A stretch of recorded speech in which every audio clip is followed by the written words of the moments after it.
Good morning, everybody. We're ready to start our next session, if everyone else is. So good morning, everyone. I'm really, really excited to be here and very humbled to follow the lecture by Dr. King, which I hope you all heard as well.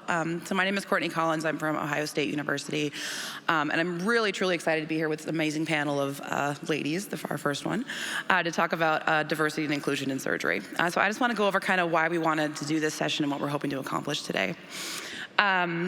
Disclosure is not really relevant, but I do have salary support from the College of Surgeons and from the NIH. But I think the most important disclosure I have is that, so my wife and I are coming up on our third wedding anniversary later this summer. And without question, my wife is the thing in my life that I am the most proud of. She is a wonderful human. She makes the world a better place, and I'm really honored every day to be able to be with her.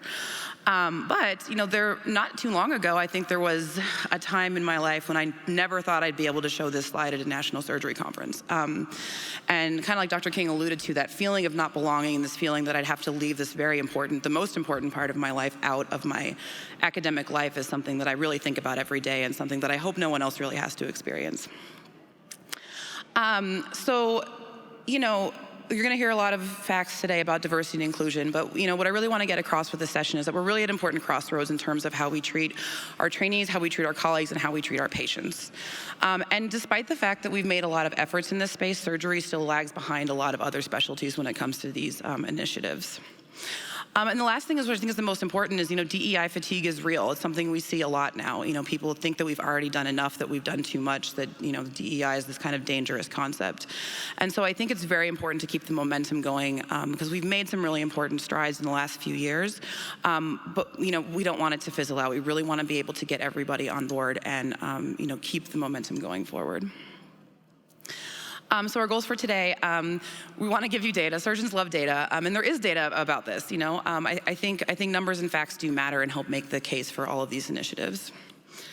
But what I really want everyone in this room to do is I want to challenge everyone to think differently about the people around you and yourself and your own biases and how you treat the people above you, underneath you, and around you. And then I really hope everybody here, no matter who you are, whether you're a majority surgeon, our white males who we love dearly, or a minority group of some kind, that you take something back home with you and do something differently after something you hear today. And I actually really want to have a great, respectful discussion, and I would actually really implore, the majority surgeons out there to engage in this discussion. It's very important that we have all viewpoints on board, and we don't want DEI to become this kind of echo chamber of, just women, just queer people talking to each other. We really, really want to, bring everybody on board and all move forward together. So with that, I just want to introduce our panel. The chair, as you've already heard about me. My co-chair is Shanita Johnson. I'm very lucky to have her. She's an associate professor over at Morehouse, where she is also the associate program director and the director of bariatrics. I'm introducing part one of our panel, which is these lovely ladies next to me.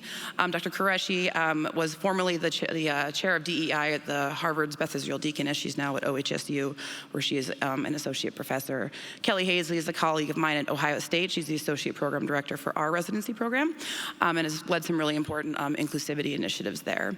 And last, we have Maria Altieri, who, if you were at the awards lunch yesterday, is one of our award recipients. And she's an assistant professor of East Carolina, although she is transitioning to be section chief at the University of Pennsylvania.